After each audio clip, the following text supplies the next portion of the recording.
Hi guys, आज मैं आपके लिए लेकर आई हूँ एक ट्रू स्टोरी जिसका नाम है काश, जिसको लिखा है सना मुनव्वर ने। चलिए आइए उसी की ज़ुबानी सुनते हैं। मोहब्बत इस लफ्ज़, हर जज्बे और एहसास पर सब इतना कुछ लिख और पढ़ चुके हैं, फिर भी कोई कोई ही इसकी अहमियत, गहराई, कैफियत और कदर कीमत बस लफ्ज़ों की हद तक ही जान पाता है। मोहब्बत एक हकीकत है, इससे मुझे कभी भी इनकार नहीं रहा। मैंने वक्त को ये इख्तियार दिया था, या फिर शायद खुद को वक्त के हवाले छोड़ दिया था कि वो चाहे तो हर नक्श मिटा दे, या फिर चाहे तो मुझे वहीं इस मोड़ पर ताउम्र के लिए बांध दे। और इस मोड़ पर ठहरे ठहरे कितने माह साल गुजर गए, कितने मौसम, मगर दिल अपनी नज़रों में भटकता उलझता रहता था। एक आग सी मेरे अंदर बाहर सुलगती रही, मुझे झुलसाती और जलाती रही थी। और एक बेकली मेरे अंदर बाहर बाल खोले अजब वहशत भरे अंदाज में फिरती रही थी। मेरी हनूत शुदा यादें मेरे इस्तराब को सवा करती रही थी।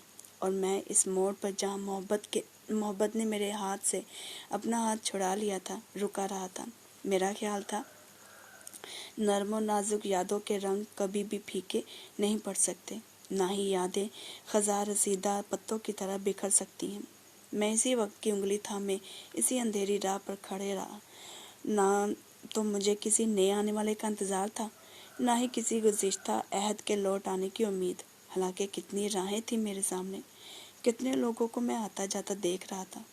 मोहब्बत में ऐसा मुकाम भी आता है जब बहुत से खुद फरामोशी के लम्हे गुजारते हुए खुद शनासी का अदराक होता है। जब वक्त आपको ये बावर करवाता है कि किसी को भूल जाना चाहिए और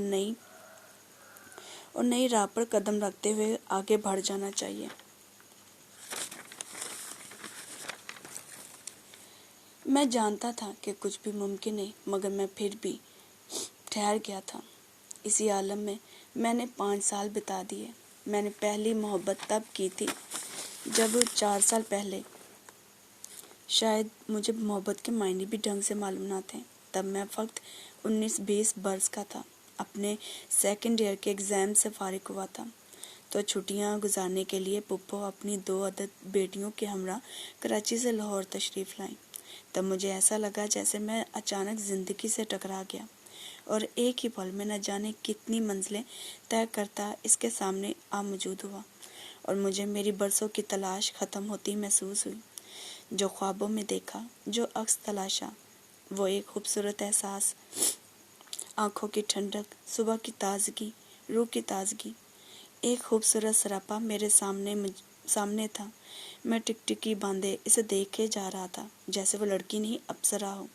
इसकी आंखों में एक जादू और बेपनाह कशिश थी। इसके चेहरे के मुलायम नकूश चांद से फूटने वाली किरणों का पता देते थे।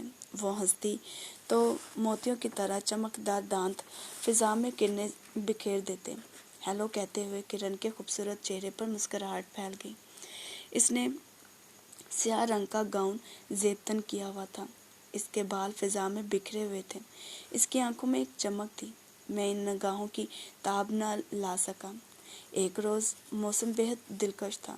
अगस्त के महीने की धूप में नरमाहट थी। शानदार घर के लॉन में जैसे गहरे सब्ज़ रंग का कालीन बिछा हुआ था। आसमान का नीला रंग आंखों को भला लग रहा था। किरण अच्छी तरह जानती थी कि मैं इसे देख रहा हूँ। इसने कुर्सी से टेक लगाकर अपनी आंखें मूंद ली। हर इंसान की ज़िंदगी में कभी कभार कोई एक लम्हा कहीं से उड़ कर आता है जब इसे अपनी ज़िंदगी का अहम फैसला करना होता है। मैं ज़हनी और जज्बाती तौर पर किरण से वाबस्ता हो चुका था। सिर्फ इजहार करना बाकी था। मशरकी माहौल में परवान चढ़ने की वजह से एक फितरी शर्मीलापन रुकावट बन रहा था। कई दिन से बरसात जोबन पर थी। फूल पौधे रक्त कहोन उतार कर नए सुनहरी लिबास में मलबूस थे। कई दिनों से बादल गिर गिर कर आते और बरस कर लौट जाते। सरमाई बदलियां आसमान के शफाफ सीने पर अक्सर थिरकती नजर आती। ठंडी सरशार हवा दिल हज़ीं की कली चटका कर गुजर जाती। कायनात की हर शय पर नशा तारी था। बागों में मोगरा डाक गुलाला पूरी आबोताब से खिले हुए थे। हर शय पर जवानी थी। सुबह से ही صبح سے ہی فوار پڑ رہی تھی۔ اس وقت صبح 10 کا وقت ہوگا کہ کرن ایک چھتری لیے بھیگی بھیگی سی بڑی احتیاط سے چلتی آ رہی تھی۔ اس نے بھورا اور زردی مائل لمبا گاؤن پہنا ہوا تھا۔ بارش ابھی تک ہو رہی تھی۔ بھیگی ہوا کا ایک جھونکا میرے چہرے سے ٹکرایا۔ مجھے یوں سامنے دیکھ کر وہ جیسے گھبرا گئی ہو۔ وہ ٹھٹک کر کھڑی ہو گئی۔ اس نے گہری نظروں سے مجھے دیکھا۔ اس کی بوری آنکھیں روشن اور چمکدار تھیں۔ سوچ میں ڈوبی آنکھیں اور خوبصورت لگ رہی تھی۔ میں موقع دیکھ کر اس کو اپنے دل کی بات بتانے کے لیے آگے بڑھا ہی تھا کہ تب ہی اچانک سامنے سے میری کزن سومیا آ گئی، جو کہ ٹیرس پر کھڑی موسم کا لطف لے رہی تھی۔ اس کے آتے ہی میرے دل کی بات دل میں ہی رہ گئی۔ ارے تم وسیع کہاں سے آ رہے ہو؟ سومیا نے بڑی دلچسپی سے مجھے دیکھا۔ وہ سیاہ قمیض اور سیاہ پینٹ میں خاصی جاذب نظر لگ رہی تھی۔ اپنے کسی کام سے باہر گیا تھا۔ میں نے شیڈ کے نیچے سائیکل کھڑی کرتے پاؤں جھاڑے۔ میں نے بالوں کو دونوں ہاتھوں سے پیچھے کی جانب سیدھا کیا، لیکن کمبخت پھر پیشانی پر جھکا ہے۔ اس وقت میں نے بغور سومیا کی طرف دیکھا۔ اس کے چہرے پر بڑے خوشگوار تاثرات نمایاں نظر آ رہے تھے۔ اجازت؟ میں نے مسکرا کر کہا۔ کہاں؟ سومیا حیرت سے بولی۔ اپنے کمرے میں، لائبریری کی طرف۔ میں قدم اٹھاتے ہوئے بولا، وہاں جانے کے بجائے کیوں نہ دریا پر چلیں؟ سومیا نے کہا، اس بارش میں حماقت ہے جانا، بلکہ میرا خیال ہے گھر سے نکلنا بھی حماقت ہوگی۔ میں نے ٹالا۔ سومیا مسرت بھرے انداز میں میری طرف دیکھ رہی تھی، لیکن میری نگاہیں کرن کو جاتا ہوا دیکھ رہی تھی۔ چلو نا وسیع، بہت مزہ آئے گا، پلیز۔ میرا تو موڈ نہیں ہے، میں گھر میں رہنا چاہتا ہوں، میں نے معذرت بھرے انداز میں کہا۔ میں اس کی آنکھوں میں چاہت کے چراغ جلتے صاف دیکھ رہا تھا۔ کیا سوچ رہی ہو سومیا صاحبہ؟ میں نے جھک کر کہا۔ تمہارے بارے میں سوچ رہی تھی۔ سومیا آج دل کی بات کہہ دینا چاہتی تھی۔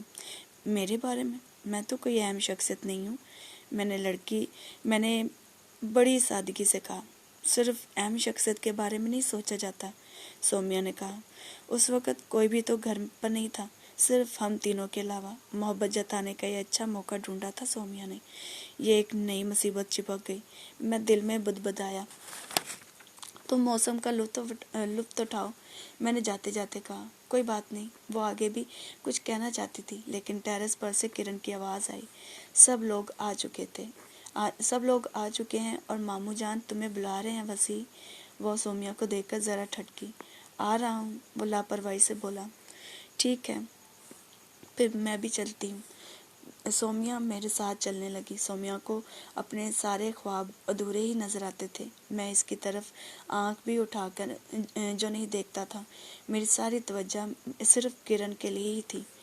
ابھی رات کے 8 ہی بجے تھے، لیکن موسلا دھار بارش نے ساری فضا دھندلا دی تھی۔ کمرے کی کھڑکی کے شیشے گیلے ہو رہے تھے۔ رات کا اندھیرا اپنے پر پوری طرح پھیلا چکا تھا۔ لاہور کی روشنیاں جل اٹھی تھیں۔ کچھ فاصلے پر بلند و بالا مکانوں کی پرچھائیاں بھی اندھیرے میں کہیں چھپی ہوئی تھیں۔ دنیا نیند کے عالم میں تھی، لیکن میری آنکھوں سے نیند کوسوں دور تھی۔ مجھے ابھی کرن کا خیال ستا رہا تھا۔ صبح کے وقت میں سومیا کی دل پھینک باتوں سے بچ کر بھاگ تو آیا تھا، لیکن ابھی کرن کے تصور سے بچنا ممکن نہیں تھا۔ میں اپنے کمرے کی کھڑکی سے باہر جھانکتے سوچ رہا تھا، کیونکہ جب سے اسے دیکھا تھا، میں اسی طرح اسے سوچتے، اس کے تصور سے باتیں کرتے اور پھر خود کو اگلے دن اس سے بات کرنے پر تیار کرتے سوتا تھا۔ میری بے چینی اور اضطراب اب ناقابل برداشت ہو گیا تھا۔ میں روز سوچتا تھا، اسے یہ کہوں گا، وہ کہوں گا، دل کسی بے قراری کو یوں عیاں کروں گا، مگر اس کے سامنے آتے ہی تمام لفظ جیسے بھاپ بن کر اڑ جاتے۔ ایک عجیب کشمکش میں مبتلا تھا دل، کیونکہ وہ پہلی لڑکی تھی جو میرے دل کے کسی نہال کونے میں پیار کا دیا جلا گئی تھی۔ میں اس رات بالکل نہ سو سکا۔ رات پوری بے رحمی سے صرف رینگ رہی تھی، جبکہ میں نئی صبح کے انتظار میں सरपिट दौड़ रहा था, इस यकीन के साथ कि सूरज की किरण ने मेरे लिए खुशी का पैगाम लाएंगी। सुबह नमूदार हो चली थी। तारों का काफिला अपने सफर पर खामोशी से रवा दवा था। मेरी आंखें नींद से बोझल होने लगी। अचानक अंदरूनी दरवाजा खुला और किरण का चेहरा मेरे सामने आ गया। इसके हुस्न के आगे सितारों की चमक भी मान थी। इसके अंग अंग से रोशनी फूट रही थी। इसने सफेद रंग का लिबास पहन रखा था। इसका कद लंबा, कमर पतली और सरापा शहद और दूध में गुंदा था। वो नौजवानी की मुकम्मल तस्वीर थी। मुझे अपनी जानिब हैरत और सताइश भरी नज़रों से देखते पाकर वो मुस्कुरा दी। मैं अभी तक इसे तक रहा था। वो बोली तो इसके लहजे में बेहद सुकून पना था। मेरे अंदर के वहशी जज्बे किसी बदमस्त तूफान की तरह झूमने लगे।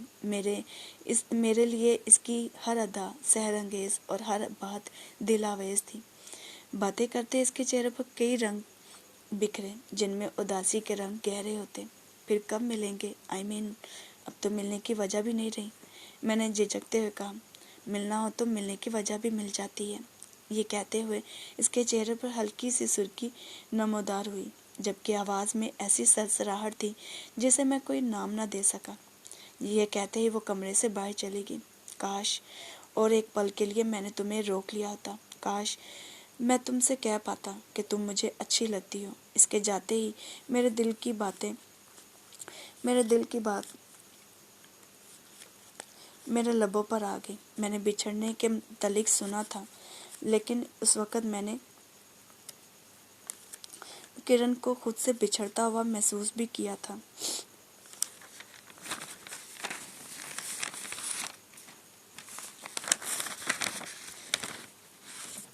किरण के जाने के बाद जिंदगी में ठहराव सा आ गया।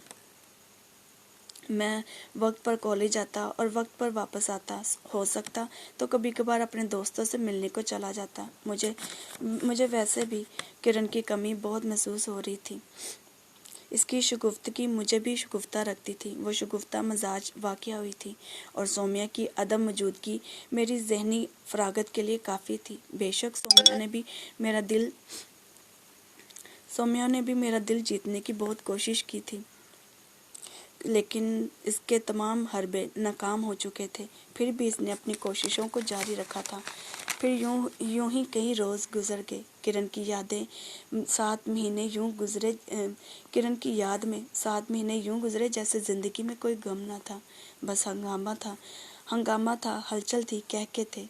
30 अप्रैल को सुबह सवेरे बाहर लॉन में हड़बोनिक सी मची हुई थी। टेंट लग रहे थे, कुर्सियां सेट की जा रही थी। तलहा की अम्मी, बहनें, भाभियां और कजन्स शोर मचा कर काम कर रही थी। तलहा की मंगनी अपने चचा के घर यानी हमारे घर हो रही थी। क्योंकि दोनों घराने साथ साथ रहते थे, इसीलिए तकरीब भी मुश्तरका थी और हल्ला गुल्ला भी डबल, क्योंकि अगले दिन इनकी शादी थी। मगर मैं इस हल्ले गुल्ले से बेजार था। शोर से मेरा दम घुट रहा था। फिर पिछले 7 महीने से तो मैं खामोशी और तन्हाई का आदी हो गया था, वरना मैं ही था जो महफिल में किसी को बोलने का मौका नहीं देता था। शाम को मइयों की रस्म थी। किरण पीले जोड़े और खुले बालों में बहुत अच्छी लग रही थी। ज्वेलरी में इसने हमरंग नाजुक सा सेट पहना था। मेहमान आ चुके थे, सिर्फ दूल्हा दुल्हन का इंतजार था।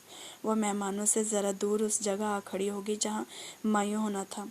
आज तो शब से पहले ही चांद निकल आया है। उसने अपने बिल्कुल पास से एक सरगोशी सुनी। वो मैं था जो पता नहीं कब इसके पीछे पहुंच गया था। इससे पहले कि वो कोई जवाब देती, तभी अचानक सामने से सौम्या हमारे करीब चली आई। और बाकी की कहानी अगले पार्ट में। Thank you.